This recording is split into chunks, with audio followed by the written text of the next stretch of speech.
gente já viu até agora uma breve histórico lá dos modelos da OpenAI e eu aproveitei que os modelos, os papers iniciais da OpenAI estão disponíveis e descreveram duas coisas importantes que eram novidades na época e que meio que fundamentaram toda a discussão das LLMs. O primeiro deles, que eu comentei, tinha a ver com a ideia de que se você tem um modelo grande, ele começa a aprender, entre aspas, a realizar alguma tarefa, simplesmente você passando alguns poucos exemplos. Então, isso é bem importante que você não tem que retreinar o modelo para cada uma daquelas tarefas, resumir texto, descobrir polaridade das frases e tal. Você simplesmente passa exemplos e na área de trabalho e o modelo consegue realizar aquelas tarefas. No fundo, tudo que a gente faz em LLMs hoje em dia que é interessante tem a ver com essa propriedade desses modelos bastante grandes. E o paper original do pessoal da OpenAI mostrou que isso era verdade para os modelos grandes e à medida que o modelo ia ficando menorzinho, ele ia perdendo essa capacidade de aprender com exemplos. O nome do paper, se não me engano, é LLM, como é? LLMs are a few shot learners, eu acho, uma coisa assim. O segundo paper que eu comentei da OpenAI bem no começo é que uma coisa é você treinar um modelo grande, linguístico, e nesse processo de treinamento o que você consegue é que embutir, entre aspas, dentro do modelo as características da sintaxe, da semântica da linguagem. Só que ele não é treinado para seguir instruções. Instruções traduza de português para inglês, traduza de linguagem natural para SQL, coisas que o usuário gostaria de fazer com o modelo. Então, o povo da OpenAI mostrou que você tem que retreinar o modelo para que ele entenda as instruções do usuário. E esse é um processo caro, porque você tem que arrumar exemplos do que são essas tarefas e qual é o comportamento adequado do modelo. E eles introduziram um processo de retreinamento bem interessante, em duas etapas. A primeira, é Supervised Fine Tuning, que era relativamente simples de executar, e um segundo, que eles chamavam de Reinforced Learning, RL, Reinforced Learning with Human Feedback, RLHF. Esse segundo método era bem mais sofisticado, eu vou chamar a atenção nessa palestra aqui de novo. E aí eu comecei a mostrar o resto dos modelos da OpenAI ao longo do tempo, mas esses dois papers eram bem fundamentais para a área. Na aula passada, a gente mudou para a tecnologia do Google, e aí eu procurei enfatizar qual era a importância de você ter uma área de trabalho grande, através de uma série de exemplos. O exemplo que eu mais gosto é a ideia de você colocar um filmezinho na área de trabalho e depois pedir ao modelo para, no caso do exemplo lá do Google, achar a cena onde alguém tira um papel do bolso e depois ele queria saber o que estava escrito no papel. Isso não é um negócio nada trivial. E, no entanto, um modelo já há algum tempo que a Google tinha conseguia realizar essa tarefa. No final, eu comentei rapidamente sobre o projeto Astra da Google, que leva a essa ideia, digamos, quase que aos limites, né? Você teria um assistente eh, que seria capaz de acompanhar o que você está fazendo via um vídeo, né? E responder perguntas sobre aquilo que está sendo exibido no vídeo. Esse projeto do Google, essa ideia de um assistente multipropósito, ela é possível porque você tem uma área de contexto bastante grande que você vai armazenando o que o vídeo está mostrando para o usuário, mostrando para o modelo. Bom, esses dois assuntos, eles rapidamente se tornaram algo que é meramente uma propaganda comercial, que eles mostram a capacidade do modelo, sem entrar em muito detalhe como é que o modelo foi treinado, o que o modelo é capaz de fazer, comparações de benchmark, mas enfim, os detalhes em si eles não apresentam, passou a ser segredo industrial. A diferença da aula de hoje é que a tecnologia que a Meta desenvolveu nessa área, ela é aberta. Então, o que eu vou comentar com vocês, eu vou pular um modelo inicial da Meta, o modelo da Meta tem esse nome curioso, Llama, e comentar alguma coisa dos modelos seguintes. Eu vou entrar em um pouco mais de detalhes sobre Code Llama para mostrar para vocês que o modelo entender código não é por acaso, ele tem que ser treinado para isso, e alguns outros detalhes de treinamento aqui dos modelos mais recentes. Então, a grande novidade da Meta é ela deixar você baixar o modelo. O peso dos modelos em si não é segredo. Você pode chegar lá e baixar. Isso significa algumas coisas. Primeiro que não é só baixar um peso dos modelos. Você tem relatórios técnicos que descrevem com algum detalhe como é que os modelos foram treinados. E isso é informação bastante relevante. É esse tipo de informação que eu vou explorar na aula de hoje. Agora, no fundo, você passar o peso dos modelos não é toda a história. Eles não disponibilizam os dados que eles usaram para treinar o modelo. Isso é bem importante. Então, esses dados não estão disponíveis abertamente, só o resultado final, que é o próprio modelo. E os métodos que eles usaram para treinar o modelo, eles mencionam, eu usei esse algoritmo, é aquele, normalmente alguma coisa que você encontra na literatura, mas entre o que está escrito no paper e a implementação vai um caminho bastante longo. Eles não disponibilizam o código que eles usaram para treinar os modelos, muito menos quais serão os parâmetros dos algoritmos, que é uma coisa bem importante nessa área. Então, é verdade que os modelos são abertos? É, mas isso é só uma parte do que a gente precisaria para replicar o esforço deles, mesmo que a gente tivesse um parque computacional bastante grande. Bom, esses modelos, eles são, digamos assim, bastante bons, eles são comparáveis aos modelos proprietários que a gente vê por aí, e ao longo dessa apresentação vocês vão ver algumas comparações interessantes.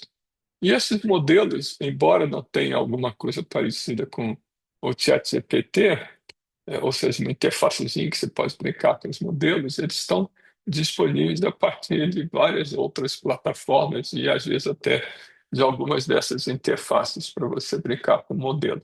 Então, isso aqui são algumas plataformas que você pode acessar o modelo através delas. A gente brinca com o Azure para acessar os modelos de idioma da Meta, né?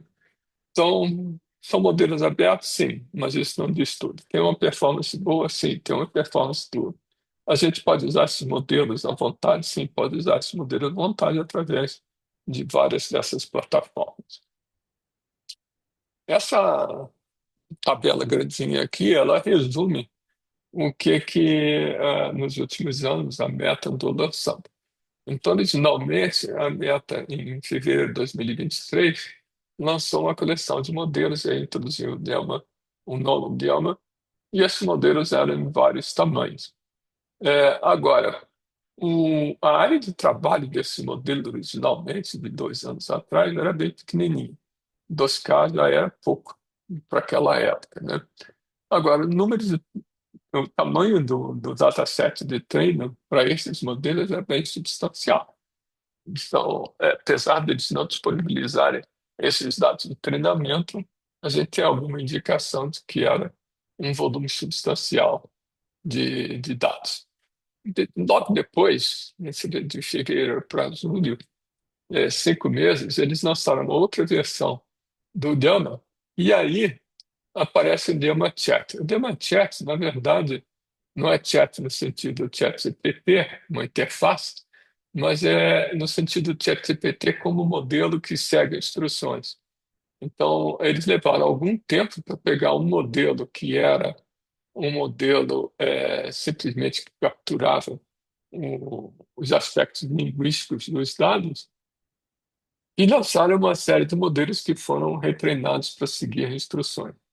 Tá? Então, o tamanho desses modelos aqui é parecido com o de Cine, exceto o 7.3, não, exceto o maior modelo, que é um pouquinho maior do que os que tinham sido lançados originalmente.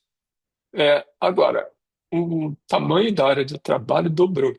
Isso aqui significa que o treinamento desses modelos é bem mais complicado. Você dobrar a área de trabalho, o esforço é quadrático no que você tem que realizar de treinamento. E o número de tokens, o volume de dados que eles usaram para treinar, também aumentou um pouco. O que eu vou entrar um pouco mais em detalhe é o Code Gamma, porque você criar um modelo para ajudar em codificação não é alguma coisa que sai do nada. Você, na verdade, tem que treinar o modelo. Então, esse Code Llama foi criado a partir do Llama 2, originalmente, né? É, e usando dados que representavam código, alguns que já estavam sendo usados pelo Llama 2, e outros datasets que representavam exemplos de código que eram novos. Agora, é, a janela de trabalho desses modelos é muito maior do que a janela de trabalho dos modelos originais, dos modelos da série Llama 2. Isso aqui significou que eles tiveram aqui um retrabalho, um retreinamento bastante substancial para produzir modelos que fossem proficientes na geração de código. Tá? Então, isso aqui eu vou entrar em um pouco mais de detalhe, que vale a pena a gente ver que não é por acaso que o modelo consegue ajudar a codificar, é porque ele foi treinado para isso.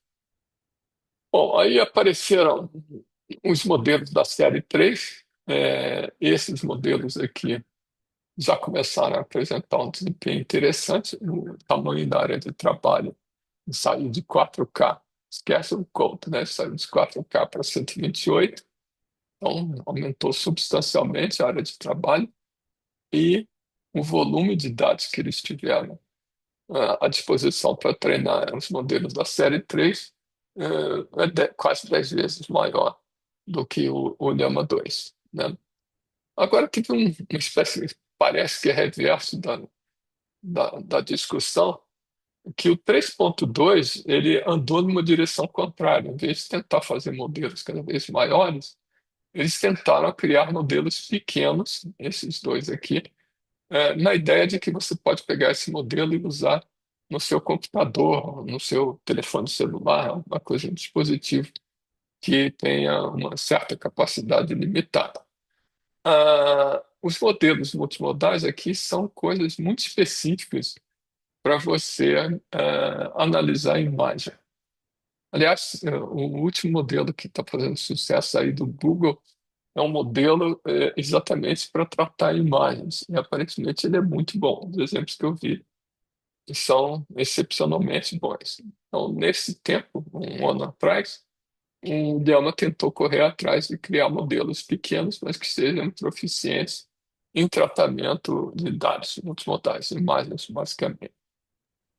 Mais recentemente, menos de 6 meses atrás, a Meta lançou a série 4 desses modelos aqui. A série 4 representa uma, uma divergência da tradução deles. Todos esses modelos aqui seguiam aquela ideia do transformer só o decoder, né? Um transformer para decodificar os dados e produzir o próximo token.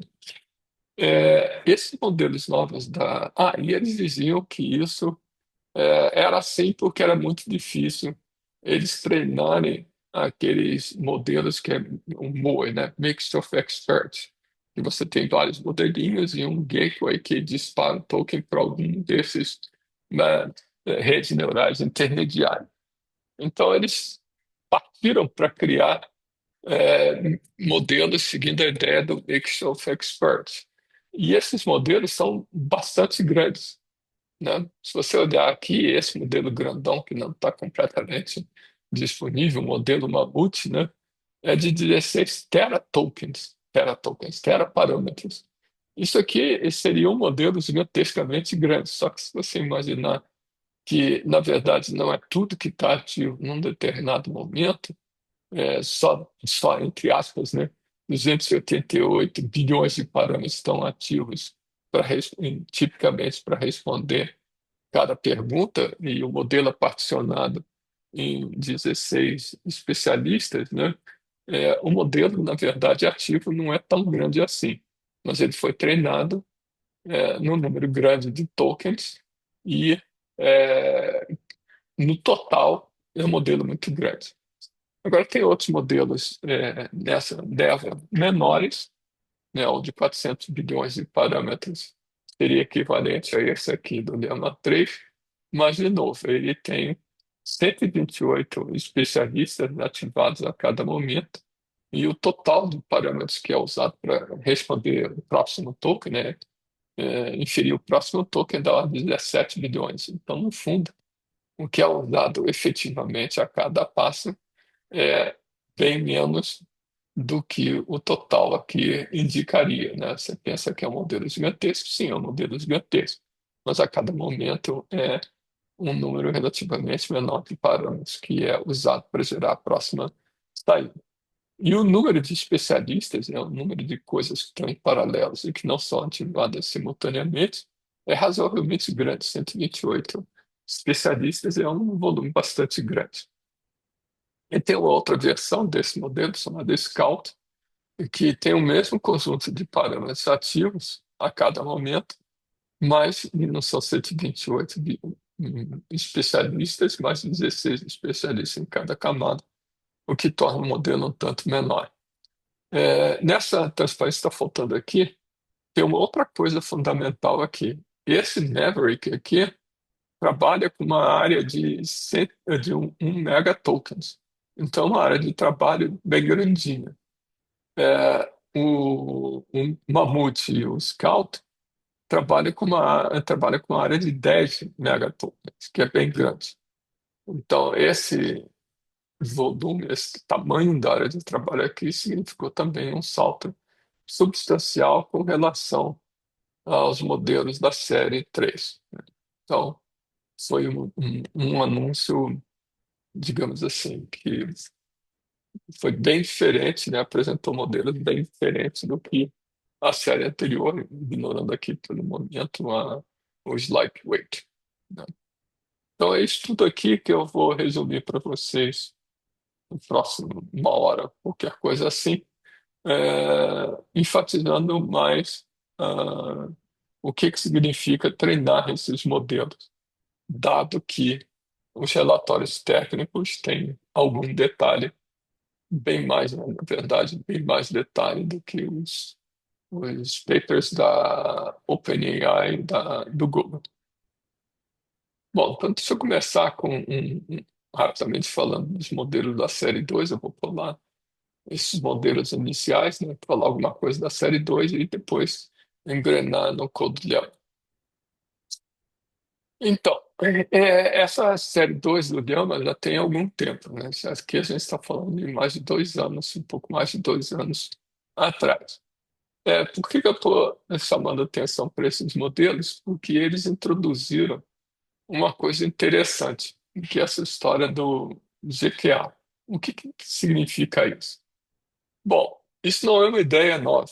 Quer dizer, naquele tempo era uma ideia nova, né? O paper que introduziu o Group Declare Attention era de maio de 2023, e esses modelos foram lançados poucos meses depois.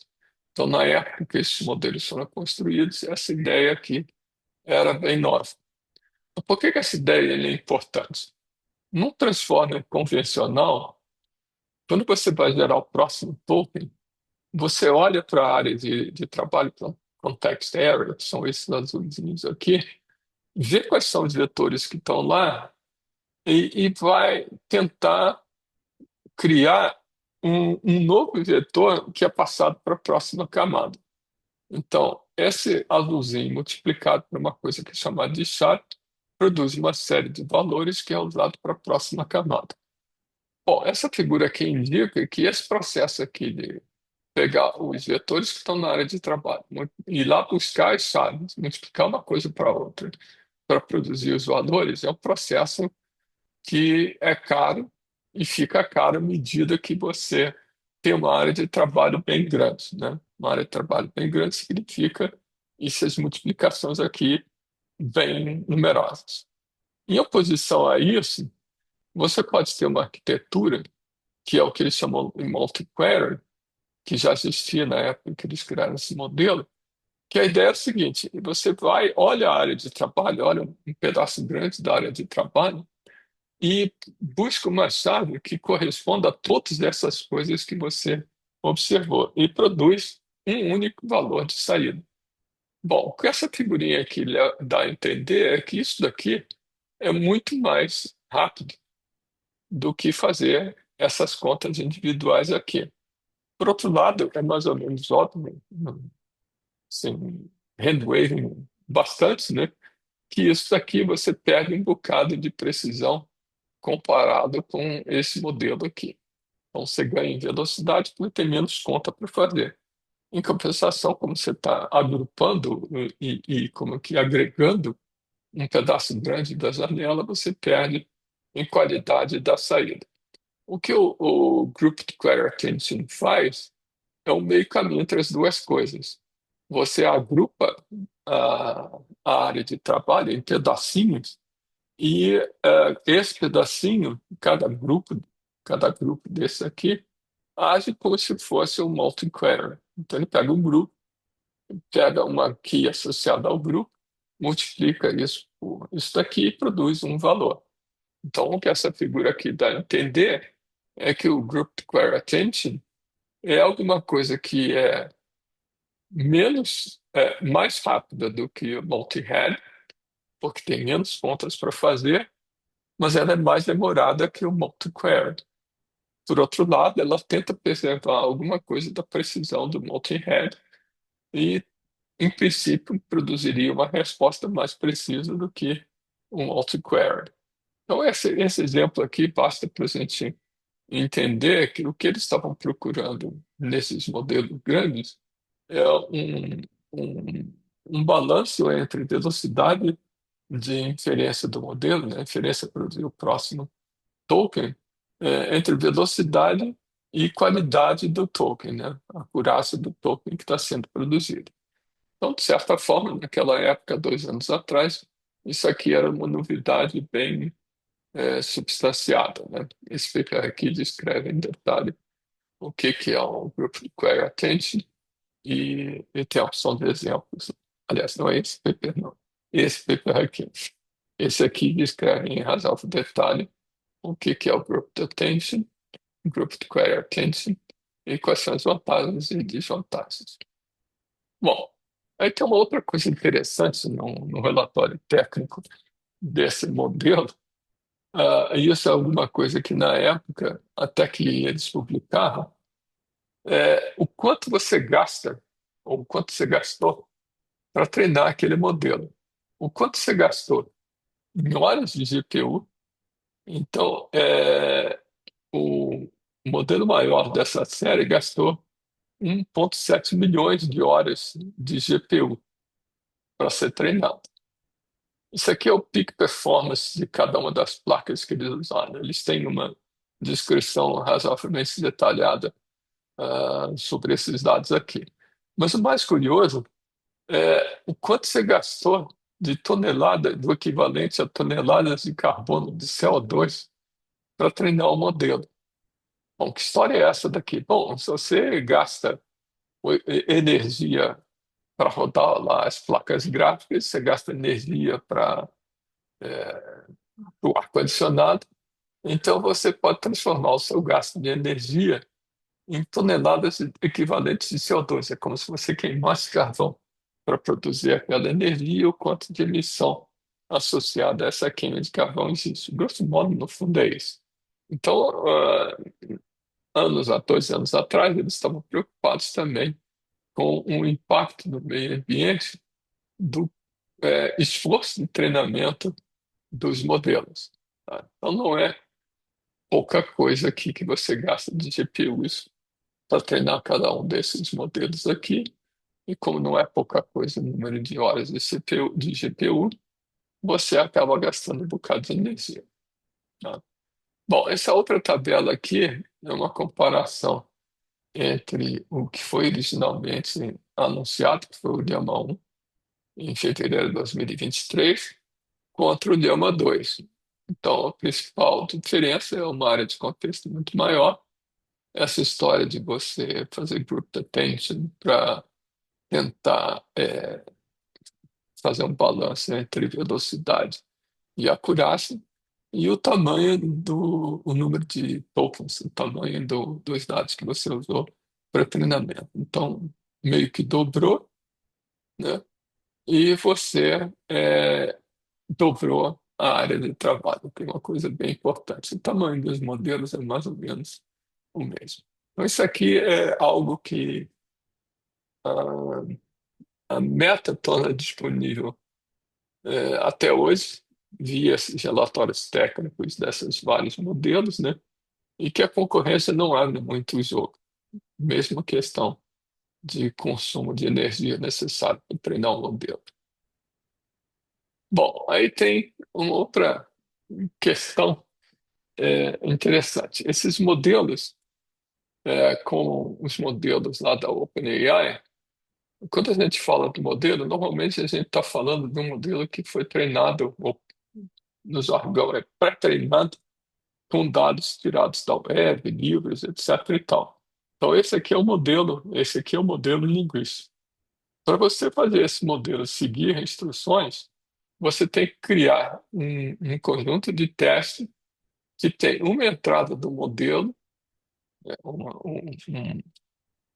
um prompt, né, de algum banco de dados, que você passa por dentro do modelo, ele produz uma saída, e aí você tem que treinar uma segunda fase, que é o Reinforced Learning with Human Feedback. O Human Feedback ficou aqui para treinar um modelo de reward, um modelo de recompensas que não está representado nessa figura. Então, esse modelo de recompensas, junto com uma política de atualização dos pesos, você vai gradualmente embutido no modelo o comportamento de seguir instruções. Tem esse loop aqui que você fica fazendo isso para um monte de amostras do modelo. O Supervised Fine Tuning é aquela ideia inicial do paper da OpenAI, que você pega uma porção de exemplos de saídas feitos à mão e você quer mudar o modelo de tal forma que o modelo responda aquilo que alguém disse que era bom. Então, essa é a parte que você usa seres humanos para produzir os dados de teste e depois atualiza o modelo. Aqui, os dados de teste são usados para criar esse modelo de recompensa. Esse modelo é uma coisa, esse modelo aqui é outra. Aí, com o modelo de recompensa, é que você faz essa ideia de atualizar os pesos aqui. Bom, só que eles fizeram uma coisa aqui um pouco diferente do que o povo da AI fez. Esse rejection sampling era usado originalmente de uma forma, como sendo uma forma rápida de você introduzir o modelo. Você gerava automaticamente exemplos, e alguns desses exemplos eram rejeitados, outros aceitos, segundo um critério que a própria LLM era usada para descobrir. Então, era um processo rápido, porque você não tinha que envolver seres humanos. Por outro lado, era um processo essencialmente sujeito a falhas, porque quem julgava se a amostra era útil ou não era um próprio modelo. Então, eles combinaram as duas coisas, né? Então, com isso, eles conseguiam fazer um treinamento em um número maior de amostras, um número maior de exemplos, só que alguns desses exemplos eram feitos à mão, outros eram feitos com interferência do ser humano. Então, tem aqui uma coisa um pouco diferente do que a OpenAI fez. A gente não sabe o que que a OpenAI faz atualmente, muito menos o Google. Eles não abrem muito jogo. Então, estou comparando isso com aquele paper original do InstructGPT. Tá? Curiosamente, quando eu estava preparando essas aulas, eu descobri um livro que ainda nem está publicado. Esse livro aqui, que está nessa URL, é um livro só sobre reinforcement learning, só sobre essa parte aqui. E ele tem vários capítulos, ele descreve bastante detalhe o que que é projection sampling, tem um capítulo inteiro sobre projection sampling, tem um capítulo inteiro sobre o PPO, que é o algoritmo que o OpenAI originalmente usou no StarkGPT. Então, é um livro interessante para quem quer se envolver com essa área, entender exatamente como é que você faz essa parte aqui do treinamento. Essa parte é o objeto desse livro. Essas outras coisas daqui, o livro não entra em detalhes. O livro não está nem completamente escrito, só tem uma boa parte dele, os últimos capítulos não. Bom, agora eu vou. Então, do Code Llama, a novidade é, essa história do grupo do Query Attention, que é novidade para a construção desses modelos. Dados sobre o quanto custou, em termos ambientais, né, em termos de hora de CPU e quanto energia gastou, para treinar esses modelos, que é interessante a gente ter uma ideia do que a gente está falando. Né? E a parte de pós-treinamento dele, né? Essa parte aqui de pós-treinamento é mais ou menos a mesma coisa que a OpenAI fez, com diferença do projection sampling, que está descrito aqui num capítulo desse livro. O que eu queria gastar algum tempo mesmo é comentando o esforço que a Meta teve que fazer para pegar o Llama 2 e retreinar o Llama 2 para ser um assistente de código eficiente. Então, o Code Llama não é exatamente alguma coisa que a gente pega o Llama 2 e põe para gerar código. Ele é bem mais do que isso. Eles pegaram o código do Llama 2 e retreinaram, não é bem retreinar, continuaram o treinamento do Llama 2 em datasets, conjuntos de dados específicos para treinar modelos em geração de código. Então, o Llama 2 mais um monte de exemplos de codificação que foi usado para criar o Code Llama. O Code Llama é uma família de modelos, né? Na verdade, são os mesmos tamanhos dos modelos do Llama 2, só que nem todos esses modelos aqui sofreram o mesmo processo de treinamento adicional. Daqui a pouco eu vou mostrar o que que eles fizeram. O que que esses modelos são capazes de fazer? Você pode dar uma descrição do algoritmozinho que você quer construir e ele gera código, ou você dá o código e ele gera uma explicação em texto, em linguagem natural, daquele código, ou você pode fazer uma coisa interessante que é dar um pedaço do código e pedir ao modelo para inferir o que falta aqui no meio.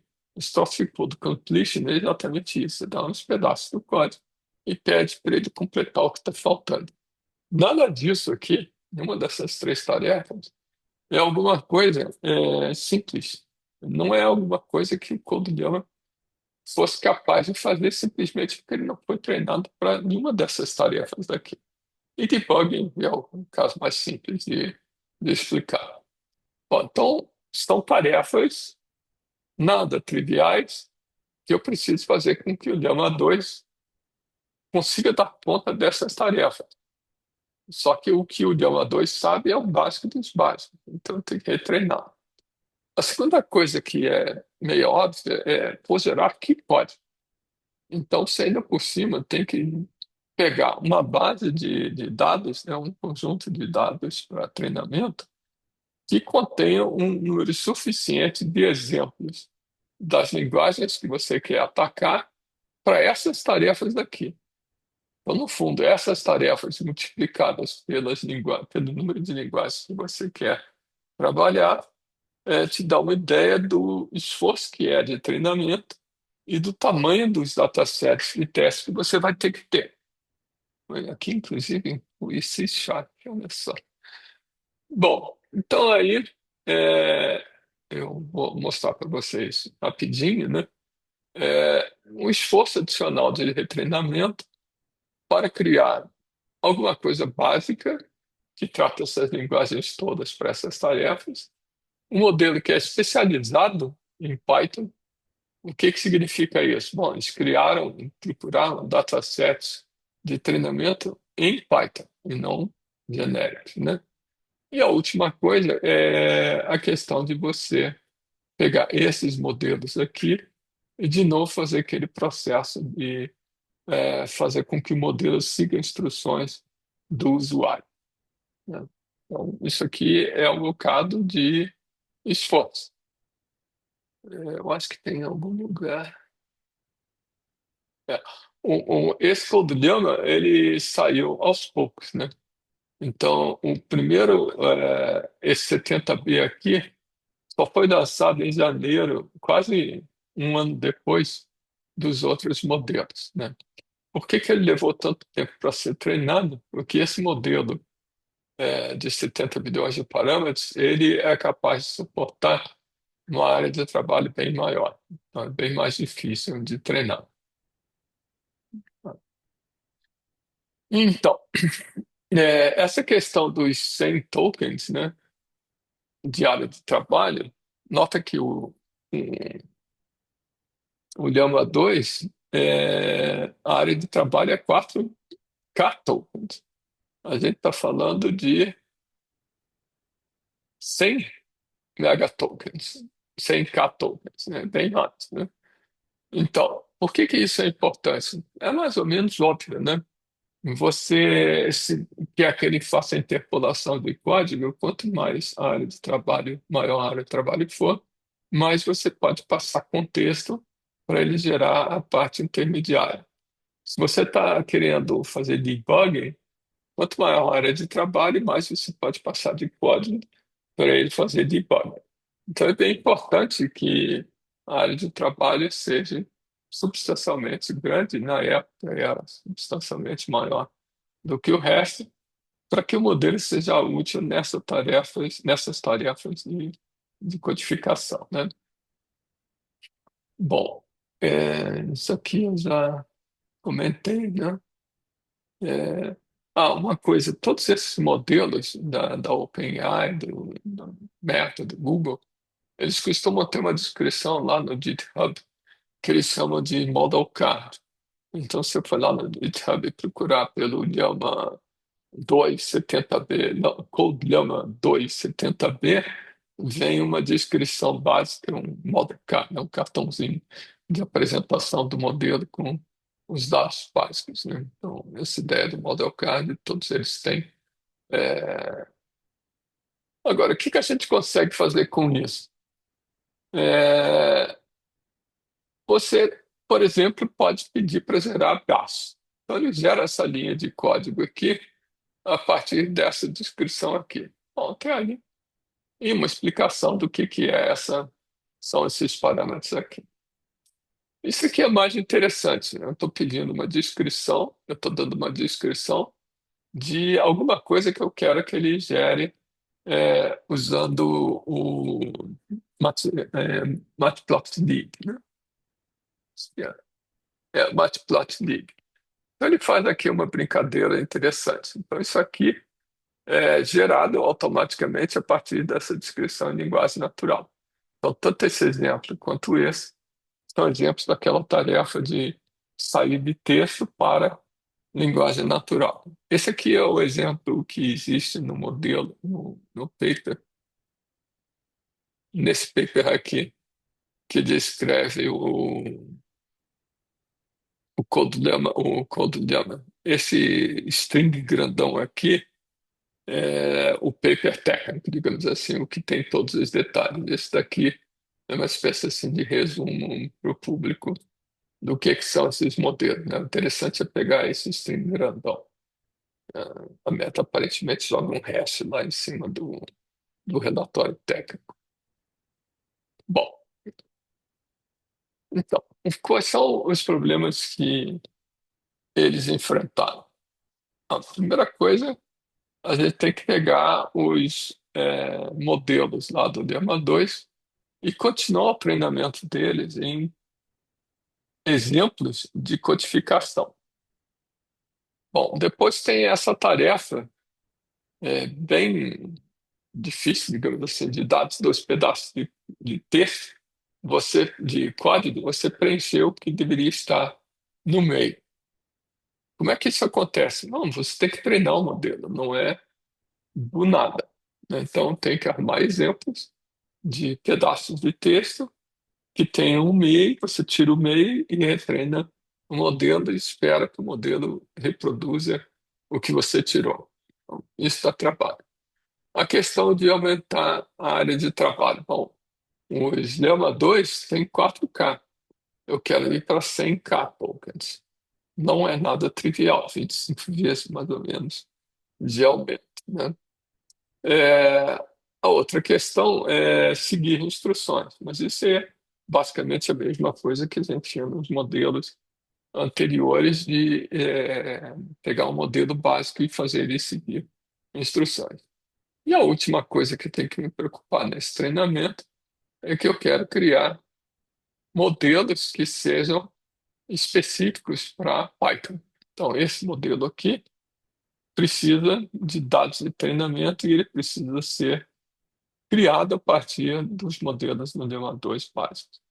Então, isso aqui é uma lista de tarefas que precisavam ser feitas para produzir essa nova linha de modelos. Aí tem uma figurinha aqui, naquele paper lá do Code Llama, que mostra um pouco mais de detalhe o que eles fizeram. Eu vou comentar com vocês agora um pouco mais de detalhe o que essas caixinhas coloridas aqui significam. Então, nota que isso aqui tem um branch, né? Então vamos olhar primeiro esse lado de cá. Então, a primeira coisa é o seguinte: eu vou pegar os modelos lá do Llama 2 e retreinar esses modelos para preencher o miolo de um código. Então, esse Infill Code Training, que é representado por essa dupla setinha daqui, significa um passo de treinamento onde você vai dar exemplos para o modelo de trecho de código e esperar que ele complete o que está no meio.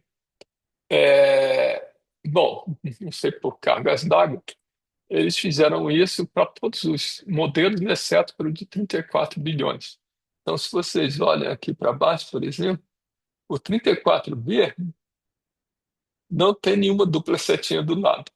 Então, significa que esse tamanho de modelo não foi retreinado para completar código. Não é um limite, né?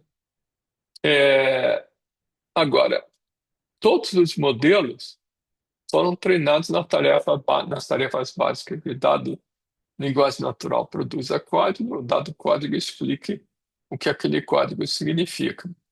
A diferença é que para os modelos menores, eles usaram um dataset de treino de 500 bilhões de tokens. Para esse modelo maior aqui, eles usaram um dataset de 1 teratokens. Bom, isso aqui não é uma coisa trivial. Onde é que você vai achar tanto dado para treinar código assim? E tem que ser um conjunto de exemplos curado, né? Não é um negócio qualquer coisa, né? Então, treinar, preencher a metade, exceto para o de 34B, usando esse volume de dados de treinamento. Depois tem uma outra coisa que esse lado direito aqui indica, na caixinha roxa, é que o contexto ser nos modelos originais de 4K e a gente querer passar para 100K, Isso é um negócio complicado de fazer. Então, você precisa de treinamento adicional para ir gradualmente fazendo com que o modelo entenda uma área de trabalho cada vez maior. Então, 25 vezes maior. Então, essa caixinha roxa aqui não é um negócio nada trivial. E no final, depois eu vou falar, você ainda tem essa história de seguir instruções. Então, a primeira série de modelos, que são os modelos básicos de codificação, eles seguiram esse fluxo de treinamento aqui. Então, esses dois fluxos de treinamento, todos eles são de 100 bilhões de 100 K tokens de área de trabalho, é, exceto 34 B, foram também retreinados também para essa tarefa de preencher o miolo. Bom, então isso tudo aqui é um bocado de esforço, porque são quatro modelos diferentes e duas tarefas de retreinamento diferentes. Para o lado de cá, a gente ainda tem uma complicação adicional. Eu quero fazer essencialmente a mesma coisa, só que eu quero que esses modelos sejam especializados em Python. Então, eles, de novo, fizeram a mesma lógica, só que, pelo que vocês estão vendo aqui embaixo, só o modelo de 70 bilhões é que foi treinado com esse infilling, né, para preencher códigos na metade, pelo miolo do código. Os modelos menores não foram. Agora, entender Python não é entender Python do nada. Os modelos da série 2 não foram feitos para entender Python necessariamente. Então, eles têm que arrumar um conjunto de dados de treinamento, no caso, que somaram 100 bilhões de tokens, e usar esse dataset, que já tem um trabalho danado para consegui-lo, né, fazer com que ele seja usado para retreinar, então, esses modelos aqui, mais um grandão, para ficarem especialistas em Python, uma área de trabalho de 100K tokens. Então, essa caixinha aqui é, no fundo, a mesma tarefa dessa daqui, só que eu não parti dos modelos treinados só para código genérico, eu parti dos modelos que já foram fine-tuning para Python.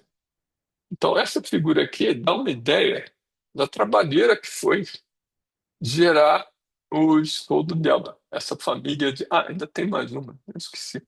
Ainda tem um retreinamento final que eles só fizeram para esses modelos genéricos de geração de código, que é alinhar os modelos para seguir instruções. Aquela história do, como é, meu Deus, do reinforcement learning e blá blá, para seguir instruções. Então, tudo isso daqui dá uma ideia do esforço que foi computacional e de organizar os dados, e, enfim, de bolar como é que o treinamento seria feito para que um modelo, para que você partisse de modelos que tenham essa, digamos assim, competência linguística básica e chegar a uma coleção bastante razoável, grande, de modelos com capacidade de entender Python, ou entender modelos genéricos, ou seguir instruções. Nós que não tem uma versão do Python para seguir instruções, eles não fizeram o Code Llama Python Start. Enfim, o moral dessa discussão dos últimos 15 minutos é que nada sai de graça. Tudo nesse mundo de LLMs acaba refletindo a qualidade do treinamento, ou a qualidade do treinamento significa qualidade dos dados usados para treinamento e os algoritmos usados para treinamento e o tempo gasto para retreinar um modelo com capacidade básica linguística em alguma coisa especializada. Isso não é nada trivial, tá? E o paper do Code Llama, o paper do Code Llama, esse paper aqui do Code Llama, principalmente esse pequenininho, em letrinhas pequenas, né, descreve em razoável detalhe esse esforço todo. Vale a pena a gente ler esse paper? Bom, em detalhe não, mas no fundo vale a pena a gente ter uma ideia de que não existe nada de graça. Tá? Bom, existem algumas maneiras de a gente testar o Code Llama. Não tem o ChatGPT do Code Llama, mas vocês podem usar esse playground aqui do Hugging Face. E tem o Together AI, também tem uma linha de trabalho para vocês brincarem com o Llama Coder, né? Então, isso aqui não é fornecido pela Meta, são coisas extra-Meta. E tem duas outras aqui embaixo que vai ter uma aula específica sobre isso, que é você rodar localmente. A gente pode, o LM Studio, você instala localmente e, claro que você não vai rodar modelos muito grandes, né? O LM Studio, para você conseguir rodar localmente, tem que ser um desses modelos menorzinhos aqui, mesmo que seu computador seja grande. E depois a gente vai comentar que não é só isso. O modelo, tipicamente, ele é reamostrado, ele é comprimido e nesse processo de compressão, um modelo perde qualidade naturalmente. Mas tem maneiras de a gente rodar essas LLMs localmente, né? O LM Studio é mais simpático de usar porque ele tem uma interfacezinha meio do jeito do ChatGPT. Bom, e aí a pergunta básica é o quão bom esses modelos, depois desse trabalho infernal, o quão bom esses modelos são. Eles avaliaram em dois grandes benchmarks. Um é esse Human Evaluation. É, esse benchmark aqui tem um outro que é o Human Eval Plus, que é uma extensão desse daqui. É como é que a gente avalia esses modelos na geração de código. Existe um outro, esse MBPP, Mostly Basic Python Programming, que é a mesma coisa, especializada para Python, né? Como é que a gente faz o modelo, ou quão bom o modelo é para sintetizar código Python. Então, esses dois benchmarks estão descritos nesses dois papers aqui. E aí, eles pegaram, quer dizer, não é que eles rodaram tudo, né? Eles pegaram resultados de vários modelos, lembra que isso foi 2 anos atrás, né? De vários modelos nesse dataset de avaliação de texto para código, de texto para código Python, e um outro aqui curioso, que é o texto não precisa ser em inglês, pode ser em várias linguagens. Aí tem uma coisa aqui meio misteriosa, e que é, no fundo, uma curiosidade estranha. O PSET1 significa que você manda o modelo gerar uma vez só. Então você pega o modelo, ele gera alguma coisa e você vai ver se essa alguma coisa está correta ou não. Agora, por que isso? Não é isso que a gente espera do modelo? É que de vez em quando vocês vão olhar nesses benchmarks, o PES é 10, ou 100, ou 5, ou o que quer que seja. Isso é uma coisa extremamente curiosa. Tem uns desses tabelinhas iguais a essa que eu estou mostrando aqui, que eles testam o modelo dizendo o seguinte: ó, modelo me gera 10 traduções possíveis, ou 10 códigos possíveis em Python para essa explicação aqui do algoritmo que eu quero. Se algum desses 10 estiver correto, então a gente considera que o modelo gerou, acertou aquela questão. Isso é um negócio meio bizarro, né? É como se eu fizesse uma prova, desse a prova para vocês e dissesse o seguinte: olha, está aqui as 5 questões da prova. Para cada questão, vocês podem resolver e escrever só uma resposta, ou podem escrever até 10 respostas diferentes. Se alguma dessas respostas estiver correta, eu dou todos os pontos da questão. É essencialmente isso que de vez em quando vocês têm que prestar atenção, né? Vocês olham desses benchmarks. Quando aqui o teste tiver um, legal, é como se a gente estivesse fazendo, o modelo estivesse fazendo prova e só produz uma resposta. Se tiver teste igual a 5, significa que ele respondeu 5 E não é que as cinco estejam corretas, uma das cinco tem que estar correta. Negócio meio estranho, né? Bom, esse Stacunda é um modelo bastante popular, era, né, um modelo bastante popular para geração de código. O GPT-4 e o 3.5 são os modelos da OpenAI. Então, o que eles estão dizendo aqui é o seguinte: nessa história de gerar código a partir de uma descrição, o GPT-4 não foi o melhor dessa coluna aqui, mas mesmo assim ele acertou duas em três questões, né? De 67% é mais ou menos dois em cada três, né? Os outros foram bem ruins. Isso aqui, 30 e poucos, não sei o que, significa que você acertou um em cada três. Isso aqui, 4,8, significa que você acertou metade, né? Então, o GPT-4, na verdade, é bem melhor do que o 3,5. E o Llama 2, se você não fizer nada, ele é bem ruinzinho, é um igual a 3. Então, isso aqui é ruinzinho. E nos outros aqui não é muito diferente. Agora, se você pega o Cold Llama, que é essa segunda tabela, o Cold Llama já é melhorzinho, né? O Cold Llama aqui era 67, o Cold Llama 70B, que é muito menor do que o GPT-4, ele acerta um pouquinho mais do que o GPT-4, né? Então, isso aqui é um pouquinho mais, dois em cada três, né? O 70B, que é grandinho. O 70B a gente não roda localmente, nem tem que ser um computadorzinho, um servidorzinho maior, né? Nessa geração de código Python, né? Esses caras daqui eram bem ruins, né? O melhor dele no Stacoda Python acertava metade do que era passado para ele, né?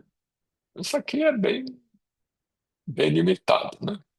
Quando a gente vai para os Code Llama, melhora um pouquinho, já é quase 2 para 3. Então, em cada três ele acerta duas, né? E quando você passa a descrição em alguma coisa que não é em inglês, piora muito, né? Olha que os dados aqui são uma em cada quatro, certo? Aqui já é quase metade, né? Então, no fundo, apesar desse esforço enorme de retreinamento do modelo, desse monte de dados que eles tiveram que arrumar, disso tudo que eu acabei de falar, o desempenho é consideravelmente limitado, né? Então, bom, sim, esses aqui até que são bons, mas não a oitava maravilha do mundo, né? Difícil isso, né? Bom, agora eu vou gastar mais um tempinho e comentar com vocês os modelos mais recentes do Llama. E a mensagem aqui, que nos últimos 15, 20 minutos eu gastei tempo, é gerar código não é um negócio trivial. Em essência é isso, tá? Bom, então vamos falar um pouco do Llama 3. O Llama 3 já é um modelo um pouco mais recente, já foi alguma coisa há um ano e meio atrás. É, o Llama 3 depois teve uma variante dele que foi um pouquinho depois, né? Isso aqui foi abril, isso aqui já foi há praticamente um ano atrás. E o Llama 3 já veio naqueles, como o Llama 2, né? Um modelo pequeno, um modelo grandinho, e um modelo muito grande, um modelo de 405 bilhões de parâmetros, é um modelo bastante grande. Esse modelo, o Llama 3.1, não é multimodal, né? Text only, né? Ele tem algumas coisas interessantes. Primeiro que ele é multilingual. Então, os dados de entrada para o treinamento incluíam algumas línguas, inclusive português. Não são um monte de línguas como no Google, mas são um número pequeno de línguas, mas tem português. E lembre-se que esse modelo aqui pode ser baixado, ele é de domínio público, os pesos, né? Então, se alguém diz, vou criar um modelo em português, que não tem, tem sim, e é de peso aberto, ou seja, você pode baixar. E a performance dele é bastante boa. Então, enfim, não é tão simples assim. Criar, mas para português está criar. Bom, isso aqui é a entrada. A saída, está vendo que aparece código aqui? Então, isso aqui significa que você pode passar uma descrição de um algoritmo e pedir para ele gerar código em Python, ou o que quer que seja, C Sharp.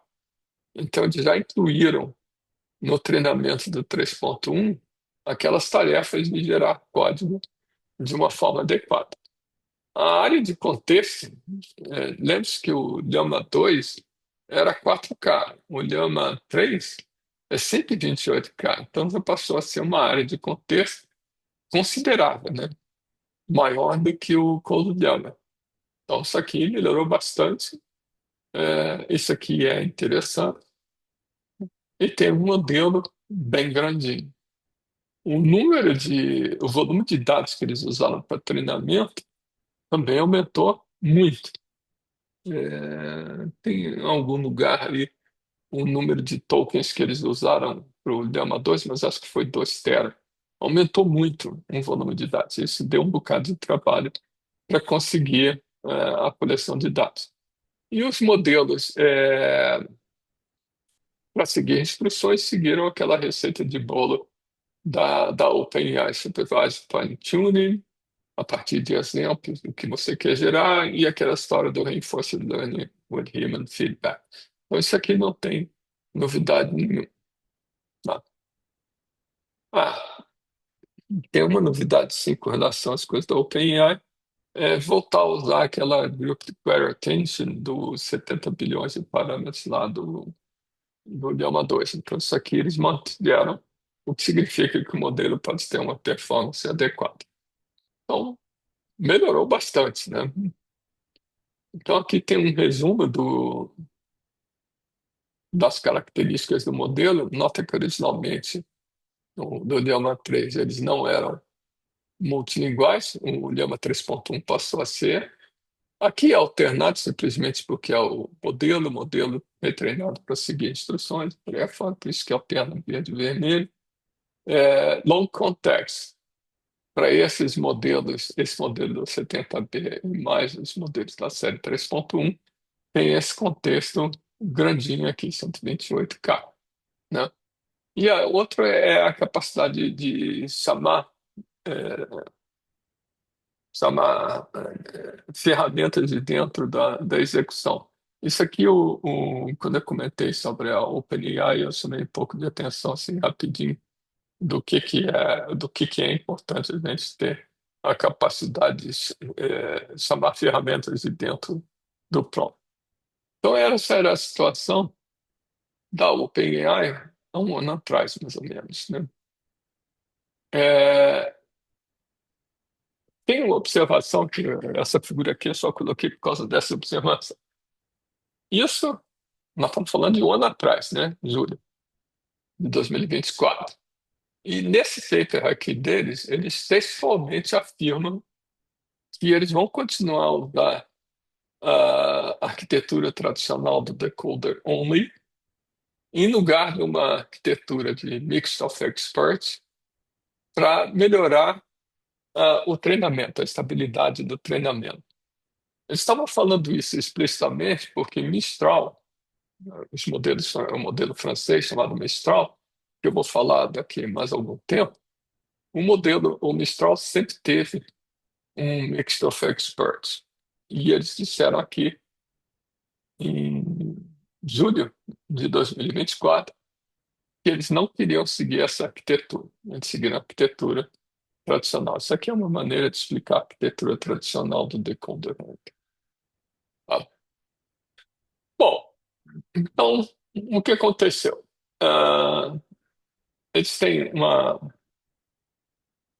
um volume de dados de treinamento muito maior do que antes. Então, isso aqui foi um ganho com a distribuição do Llama 3.1.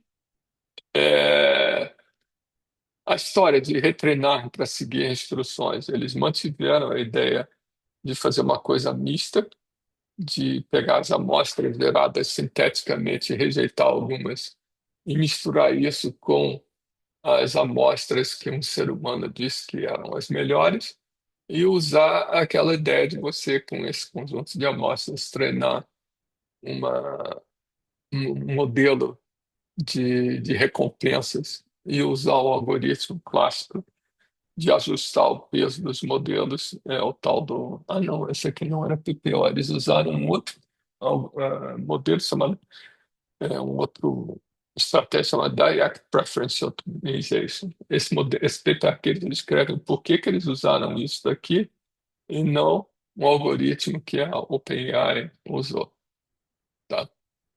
Bom, sim.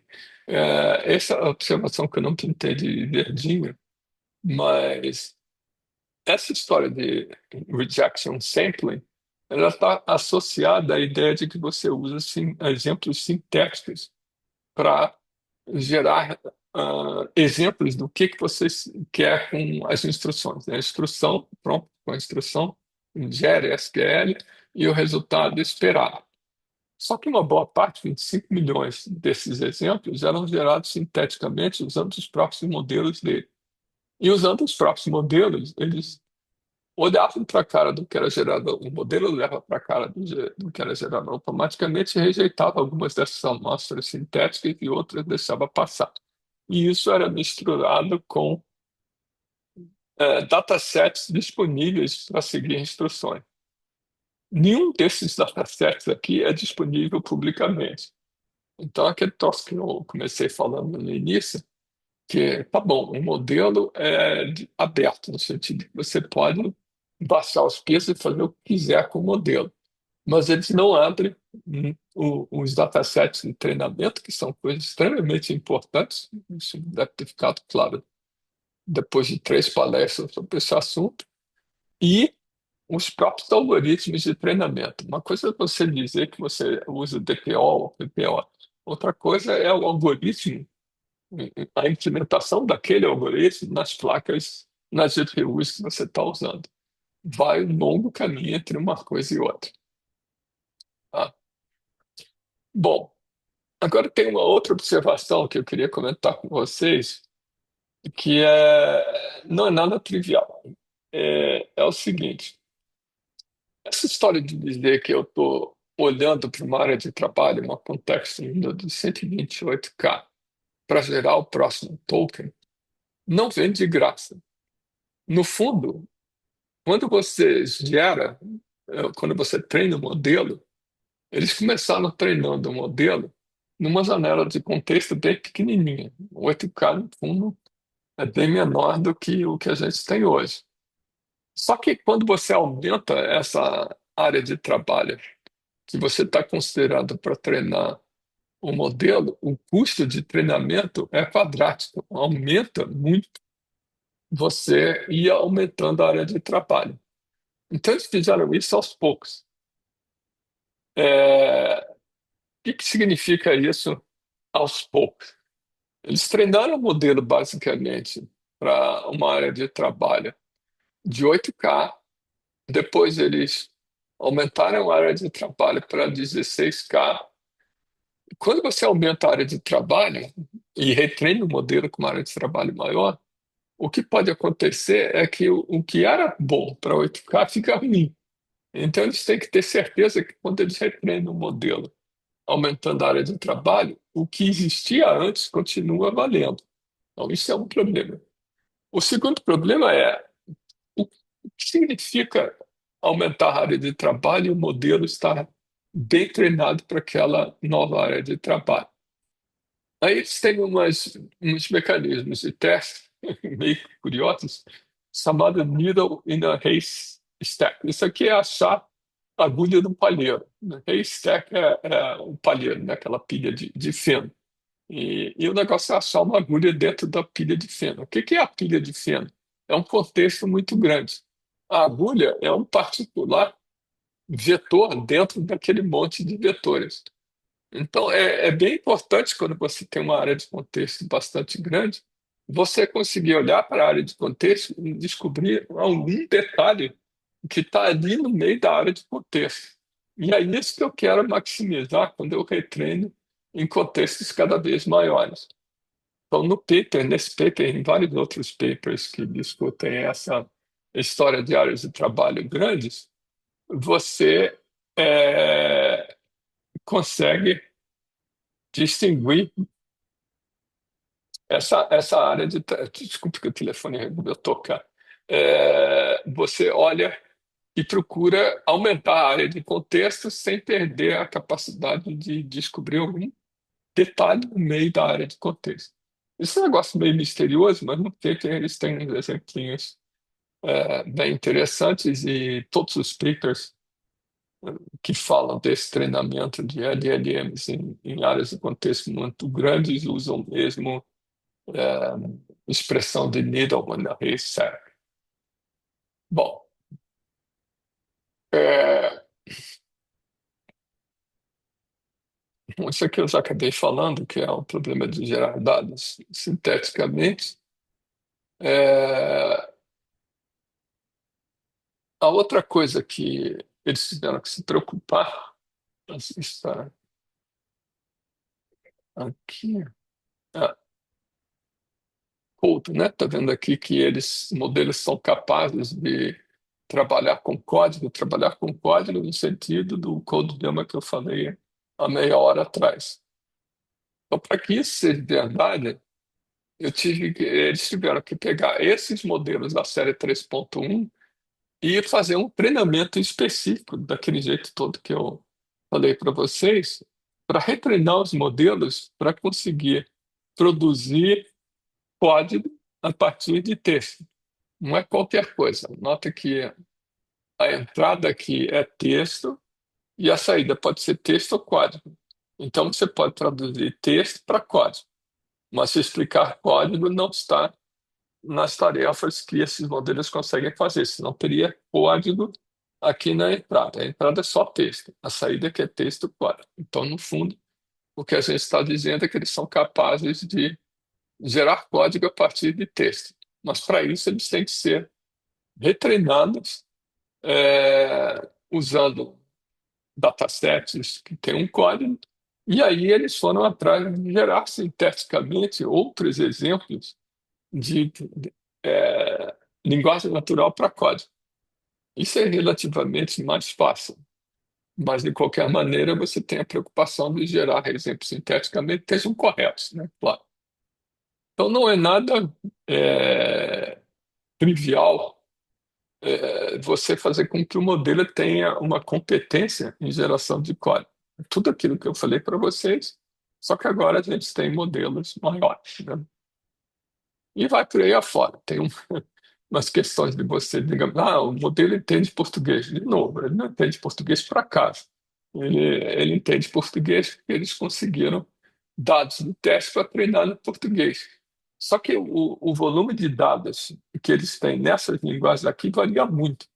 A maior parte dos dados, na verdade, são em inglês. Então, você tem que tomar um pouco de cuidado para fazer com que as amostras em português, por exemplo, né, sejam usadas com mais frequência que as em inglês para poder testar, treinar o modelo em português, senão o português some no meio do treinamento. A última coisa não, a penúltima coisa que eu ia comentar é um negócio meio complicado. Você tem a opção desses testes da competência de uma LLM que tem a ver com responder questões de matemática. Eu usei um exemplinho lá quando eu mostrei o Google, aquele exemplo do bonequinho que resolve uma questão do vestibular da PUC, de algum tempo atrás. Eles têm uns benchmarks que, no fundo, são gerados a partir das provas de matemática que os alunos, é como o Enem, né? Que os alunos do segundo grau fazem para entrar na universidade, o SAT. Então, eles pegaram um monte desses SATs e geraram teste, benchmark, né, das LLMs. Isso é consideravelmente complicado, você testar em cima do benchmark. E é mais complicado ainda você treinar o modelo. Você tem que ter exemplos. Olha só, você tem que inventar um monte de exemplos. Quando eu estou falando um monte de exemplos, são centenas de milhares de exemplos de como você resolve as questõezinhas de matemática. Então, não é nada simples, tá? Então, existe uma falta nota que isso aqui é pós-treinamento, né? Então, existe uma falta de pares. Eu quero que você faça isso. Isso é a resposta correta. Existem falta de dados de que se você decompõe o resultado da questão em várias pequenas tarefas, que é o chain of thought, você tem que ter exemplos de como é que são esses passos para resolver o problema. Nada disso é absorvido pela linguagem se você não tiver um volume de dados consideravelmente grande para treinar a linguagem. Um modelo não inventa nada, o modelo simplesmente reproduz aquilo para que ele foi testado. Então, se você quiser que ele traduza de inglês para português e de português para inglês, você tem que ter um monte de exemplos dessas traduções para treinar o modelo. Se você quer que o modelo seja proficiente em resolver questõezinhas de matemática, você tem que passar uma montanha de exemplos de questõezinhas de matemática resolvidas. Isso tudo não é nada trivial. A última questão está quase acabando, tá? A última questão aqui é bem curiosa. Uma das reclamações mais básicas quando o pessoal lançou o ChatGPT era que o ChatGPT e outros LLMs de 2 anos, 3 anos atrás, é que elas alucinavam. O que que significa alucinar? É um nome pomposo para uma coisa bem simples, errado. Eles não simplesmente sintetizavam respostas erradas. E essas respostas, quanto mais factuais eram, mais fácil era de você descobrir que estavam erradas, né? Então, aquela história que eu brinquei, de onde é que o Dom Pedro I está enterrado e o cara diz que o coração dele está enterrado na igreja de Nossa Senhora da Lapa, em Salvador, isso é um fato que está errado, claramente errado. Então, um problema deles era ter certeza de que, ter certeza não, era retreinar o modelo para diminuir esses erros factuais. Isso é um negócio bem complicado. Mas como é que eles resolveram isso? Na verdade, eles tinham uma coleção grande de exemplos, onde você tinha a pergunta, o prompt, e a resposta factual. Isso num treinamento, né? Então, quando eles foram retreinar o modelo, eles passavam um prompt e o modelo respondia alguma coisa. Aí você tinha que comparar o que ele respondia com o que você factualmente dizia que era a resposta correta. E aí tinha que retreinar o modelo para forçar o modelo a produzir aquela resposta correta. Isso é um negócio bem complicado, né? Então, o que que eles fizeram? Na verdade, eles usaram o próprio modelo para isso. Então, o modelo, você pegava as respostas, o próprio modelo julgava se a resposta que ele gerou, quando eu falo do próprio modelo, é um modelo numa versão anterior, né? Então, você está treinando esse modelo numa nova versão. Aí você usa a versão anterior para julgar se a nova versão está produzindo uma resposta correta ou não. Se a resposta que ele produziu coincide com a resposta que no modelo de treinamento deveria ser. Então, esse modelo julga se a resposta produzida e a resposta correta são próximas entre si. Claro que não precisam ser iguais, mas não pode ser o Dom Pedro I, o coração está enterrado na igreja de Nossa Senhora da Lapa em Salvador e a resposta correta é Nossa Senhora da Lapa no Porto. Claro que isso não pode ser considerado correto. Então, são essas diferenças que a versão anterior do modelo tem que julgar como sendo erradas. Isso é um negócio que soa bem esquisito, né? A gente está usando uma versão anterior do modelo para treinar a versão seguinte do modelo. Quando eu for falar acho que é a próxima aula, se não me engano, é a próxima aula. Quando eu for falar dos modelos chineses, vocês vão ver que, no fundo, é isso que eles fazem toda hora. E é isso que, no fundo, está acontecendo hoje em dia. Em vez de você usar apenas os dados que existem na internet, ou que existem em algum dataset, você começa a usar os modelos para gerar as próprias massas de treinamento para as próximas versões do modelo. É um negócio estranhíssimo, né? Mas, enfim, a gente acaba usando LLM Mesadiode, isso é um paper bem famoso, que eu acho que não é esse. Eu tenho que depois lembrar qual é o paper do LLM Mesadiode, que isso é uma ideia bem interessante, mas um tanto estranha. E eles usaram isso para fazer o pós-treinamento, no sentido de alinhar um modelo, as coisas que ele produz, factuais, devem ser coincidentes ou julgadas corretas com relação ao que o dataset de treinamento dizia que deveria ter sido gerado.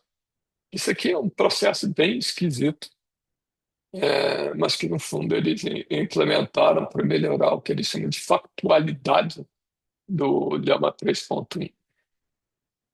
Bom, tá bom. Depois dessa confusão toda, vocês devem estar se perguntando, bom, quão bom essa confusão é? Quão bom o 3.1 é? Então, aqui nessa transparência tem a coleção de benchmarks para testar esses modelos é enorme. Então, isso aqui é um resumo do que o pessoal da Meta usou para prestar o 3.1. Então, tem coisas genéricas. Isso aqui ele é um benchmark para testar conhecimento genérico. Esse aqui são benchmarks para você testar raciocínio matemático, ou raciocínio em geral. Para testar código, eu já comentei com vocês o Human Eval e aquele de Python Code, MPP, já até me esqueci o que significa isso. É gerar código Python, mostly basic Python programming, uma coisa assim. Tá? Então, isso aqui é Python, isso aqui é aquele dataset básico de testar a variação de código, isso aqui são variantes desses dois modelos e por aí afora. E tem aqui o Needle in a Haystack. Esse aqui é o dataset básico que eles usam, um benchmark básico que eles usam para testar o quão bom esse modelo é em usar contextos longos. Então, o nome do Needle in a Haystack vem desse paper aqui, que já é razoavelmente antigo. Razoavelmente antigo.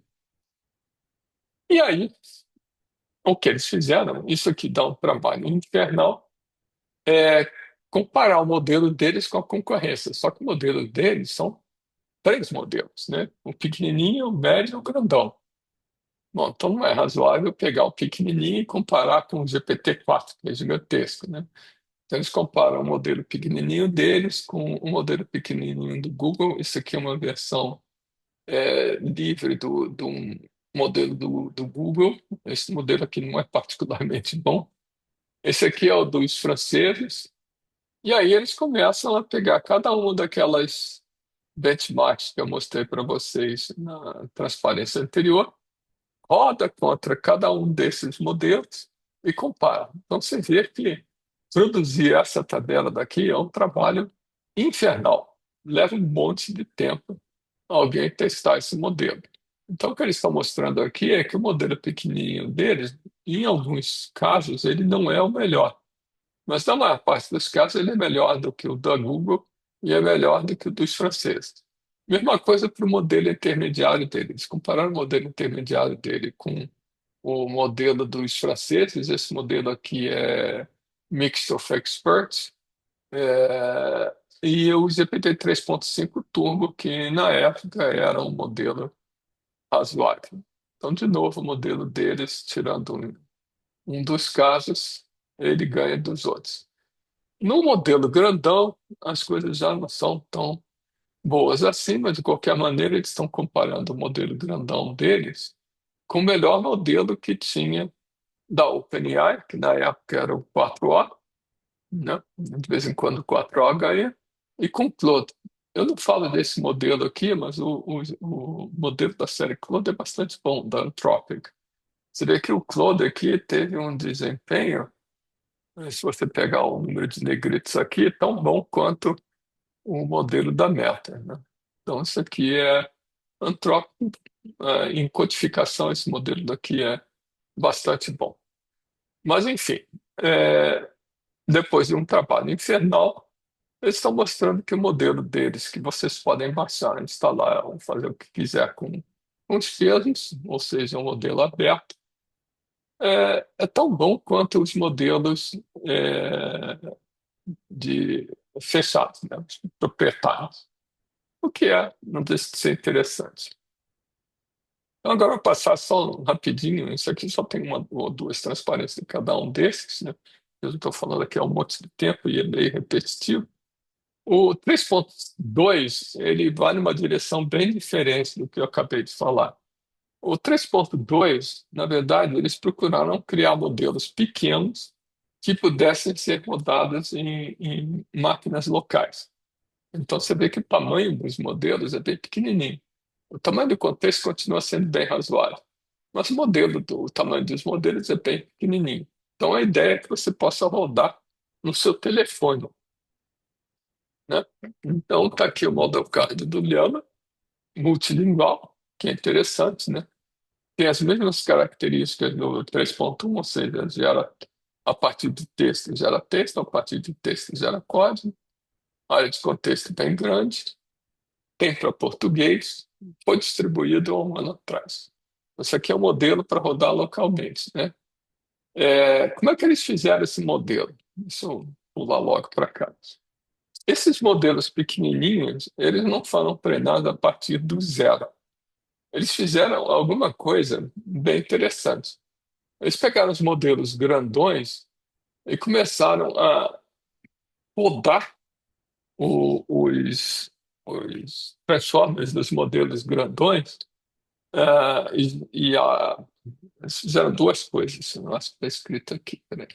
É, Eles podaram os modelos grandões, né, os modelos da série 3.1, simplesmente jogando fora alguns pesos. Então, jogar fora alguns pesos não é do nada.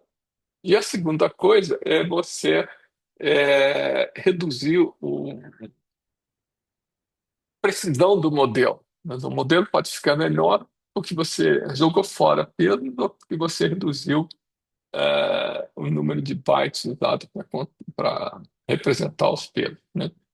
Então, esse modelo roxinho aqui, em dois tamanhos bem pequenininhos, esses dois modelos foram gerados pegando os modelos grandões da série 3.1, aliás, grandões não, nem tão grandões assim, e jogando fora pedaços do modelo. Bom, isso é um modelo básico, pré-treinado, né? Para fazer o modelo, esse aqui, seguir instruções, aí eles retreinaram o modelo usando é, pares de treinamento para seguir instruções, né? Um prompt e o resultado esperado. E aí é que vem a coisa estranha. Eles usaram um modelo grandão, nota que o 405B é o maior modelo dessa série 3.1. E usaram um modelo grandão para gerar exemplos, o prompt e o que o modelo grandão respondeu. Então, esse dado sintético, é dado gerado por um modelo, mas no modelo grandão. Então, eles usaram o modelo grandão para retreinar o modelo pequenininho e seguir as instruções. Isso é uma coisa que, no fundo, é interessante. Você está transferindo é, capacidade ou competência do modelo grandão para o modelo pequenininho, retreinando esse modelo em exemplos gerados pelo modelo grandão. Então, aí é uma coisa estranha, porque o que foi usado para treinar o modelo pequenininho já não é mais simplesmente uma coleção de exemplos que a gente tirou da web ou que um ser humano produziu. É isso e mais um conjunto de exemplos que foram criados artificialmente ou sinteticamente a partir de um modelo grande. Então a coisa, quando a gente olha essa figura aqui, começa a ficar um pouco estranho, porque a gente está usando os modelos grandes para treinar os modelos menores e esses modelos menores é que são distribuídos. E os modelos menores começaram pegando os grandões e jogando fora pedaços dos modelos grandões. Isso é bem esquisito. Então, esse paper aqui, não, onde é que está?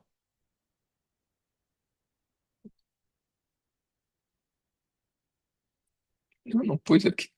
Ah, esse paperzinho aqui, ele tem algumas coisas muito além de simplesmente dizer que eu estou criando modelos pequenos para rodar no seu telefone celular.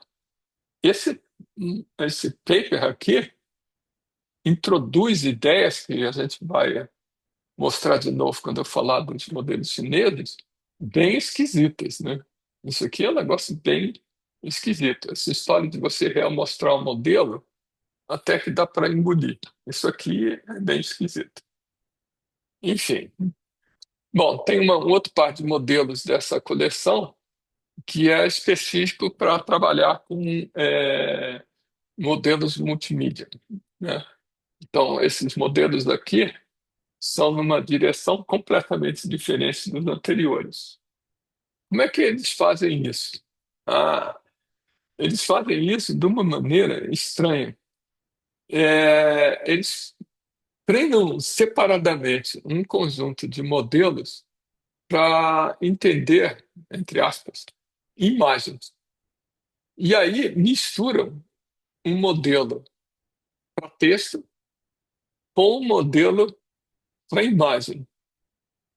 Tem um paper da Meta, bem antigo até, deve ter uns 3 anos, eu depois vou procurar e colocar aqui nas referências, que eles mostram como é que você consegue descrever imagens ou como é que você consegue gerar imagens a partir de texto. De novo, não é do nada. É simplesmente que você treinou um modelo com uma porção de pares. Texto e imagem, como se você desse a figura e a legenda da figura para o modelo. Esse texto corresponde a essa imagem, dá um monte, milhares e milhares desses exemplos. Então, você acaba embutindo no modelo a capacidade de descrever imagens ou de produzir imagens a partir de texto. Descrever imagem é imagem para texto. É, produzir imagem a partir de texto é texto para imagem, né? Então, nada disso surge por acaso. Surge porque eles treinaram o modelo para fazer exatamente o que eu acabei de falar. Só que aí eles combinaram um modelo só para imagens com um modelo só para texto. Aí vocês ficam se perguntando, como é que vão misturar imagem com texto no modelo? Ora, se vocês lembrarem uma coisa que eu falei há muito tempo atrás, acho que na primeira aula, tudo viram vetores. O texto não é uma sequência de letras. Assim. Texto é um token que virou um vetor. O que é uma imagem? Você pega a imagem e recorta pedaços dela, não sei quantos pixels por não sei quantos pixels, e transforma aquele quadradinho da imagem num vetor. Então, na verdade, o que a gente está falando é pegar um modelo que sabe trabalhar com vetores que, por acaso, vieram de imagens, e mistura isso com um modelo que foi treinado a partir de texto, mas que, na verdade, no fundo, ele trabalha com vetores. Então, você mistura dois modelos que trabalham com vetores. Dito de uma forma bem simplesinha, no fundo é isso que eles fizeram, também por retreinamento. Bom, aqui tem um Lema 3, mas enfim, não tem nada que vale a pena comentar. E o Lema 4, só para terminar a aula, foi disponibilizado há relativamente pouco tempo atrás, em abril desse ano. E aí, eu coloquei aqui em roxo, a Meta tomou uma decisão que, na verdade, contradiz aquilo que eu mostrei para vocês em vermelhinho há uma hora atrás. Eles abandonaram a ideia de fazer o decoder only, o transformer só a parte do decoder only do transformer, e adotaram o Mixed of Experts. Então, essa última série de modelos da Meta é uma mudança radical do ponto de vista de arquitetura do modelo. Mas, ora, isso não é novidade. O Mistral, desde o instante zero do Mistral, há dois anos e tanto atrás, era um Mixed of Experts. Os modelos dos chineses que eu vou falar daqui na aula que vem, também é um Mixed of Experts. O que tem aqui de espantoso é que o tamanho do mamute, né, esse modelo maior de todos, é muito grande, 16 trilhões de parâmetros, divididos em 288 bilhões de parâmetros ativos de cada momento. Ou seja, quando você vai gerar o próximo token, não são 16 trilhões de parâmetros que são usados para gerar o próximo token. São só, entre aspas, 288 bilhões, divididos em 16 especialistas. Esse Maverick aqui, que é um modelo bem grande, na verdade, o número de parâmetros ativados em cada geração de token é pequeno, 17 bilhões é relativamente pouco, que ele tem um que é em paralelo, os especialistas são aqueles redinhas em paralelo, é um número grande, 128. Isso significa que esse Maverick aqui deve ser um modelo rápido, né? Esse Scout aqui tem o mesmo volume o mesmo número de parâmetros ativados, mas o número de especialistas é um oitavo, né? É um oitavo do anterior. Então, é um modelo bem menor, tá? Bom, então isso aqui é colocado assim de uma forma simples, é uma,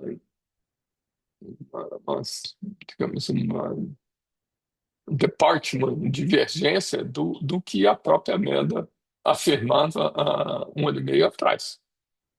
O tamanho da área de trabalho deles é consideravelmente grande. Esse Scout e o Mammoth, né, são 10 megatokens. Isso aqui já é semelhante aos modelos recentes do Google. E esse modelo aqui, que aparentemente deve ser mais rapidinho, é só um megatoken. Então, isso aqui dá para fazer um bocado de coisa interessante, tá? Bom, é... outra coisa que é importante a gente, duas coisas aqui que são para completar a aula, importantes a gente observar. Esse modelo 3.2, esse modelo aqui, eles pegaram os modelos pequenos do 3.2 treinados para texto e misturaram com modelos treinados para imagem e produziram um novo modelo treinado para texto e imagem. Mas o modelo, esse Llama 3.2, não era nativamente um modelo multimídia, ele foi criado misturando coisas. Os modelos do Google, eles são originariamente multimodais, desde o instante zero. O que eles argumentam aqui é que, além deles terem mudado a arquitetura, esses modelos mais recentes da Meta são multimodais originalmente. Então, eles já são treinados com dados multimodais, não são um modelo para texto que depois foi adaptado. A terceira coisa que tem aqui, que próxima aula eu vou chamar atenção para isso, é uma outra coisa bem esquisita. Eles pré-treinaram o modelo, aquele treinamento inicial do modelo, usando uma precisão de bem pequena. Então, cada peso do modelo nessa fase de pré-treinamento era um float de 8 bits só. Então, em vez de 32, era só 8. Mas que história estranha é essa? Você perde um bocado de precisão, né, fazendo a quantização dos floats para só 8 bits.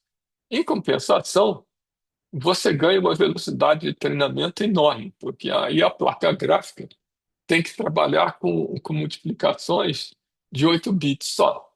Então, essa história daqui que os chineses usaram para treinar o DeepSeek, o V3 e o DeepSeek, significa que você consegue treinar em placas gráficas com muito mais velocidade, ou então placas gráficas menos potentes, né? Então, aqui a gente está falando de uma mudança de paradigma do que a Meta está fazendo, substancial, de arquitetura, de trabalhar com dados multimodais desde o instante zero, e de você fazer um processo de treinamento com precisão bem menor do que todos os outros modelos que eles trabalharam. Então, não pouca coisa, tá? Bom, aí, só para completar, Esse modelo gigantesco aqui, que eu nem sei se já está disponível, ele a ideia desse modelo gigantesco não é você usar o modelo diretamente, porque ele acaba sendo muito lento e muito caro. Não é você usar esse modelo gigantesco para treinar uns outros modelos, como como isso aqui que eu comentei com vocês, né? Isso aqui eu estou usando esse modelo para gerar dados de teste ou dados de treinamento para treinar um modelo bem menor. Então, esse modelo aqui ensina no sentido de criar dados de teste, dados de treinamento, esse modelo pequenininho passando exemplos que ele, grandão, sintetizou. Então, essa é a ideia por trás do Mamute. Esse modelo grandão, é, em princípio, ele serve como alguma coisa que você vai treinar uns outros modelos, nesse sentido de gerar dados sintéticos para treinar os outros modelos, né? Não no sentido de usar esses modelos gigantescos diretamente, né? Bom, aí tem aqui os famosos comparações, onde eles mostram que esse modelo gigantesco é melhor do que os outros, inclusive o Gemini, né? O Gemini Pro, esse aqui é muito bom, né? O GPT 4.5, o GPT-5 ainda não estava disponível. O GPT-5 é posterior ao lançamento do Llama 4, né? Então, com o 4.5 ele é ligeiramente melhor, não é muito melhor do que o 4.5. O Gemini ele é bem melhor nesses benchmarks aqui. Então, digamos assim, é um feito substancial. E se eu dissesse o que que eu ia fazer com esses modelos, eu ia pegar esse mamute aqui e treinar o meu modelo para português, ou sei lá o quê, para a cultura brasileira. Mas ia começar exatamente o que eles fizeram aqui, de usar nem me lembro mais onde é que eu escrevi isso. Ah, de usar o modelo grandão como para treinar um outro modelo menor. Tá? Então, é um uso interessante. Bom, última coisa aqui, só para terminar, né? Olha, a Meta também tem uma API interna, uma API que eles disponibilizam para você criar aplicações, que eles chamam de Llama Stack API. Tem aqui a descrição do que é isso. Essencialmente para você, ele foi lançado junto com o 3.2 para você desenvolver aplicações para mobile devices, né?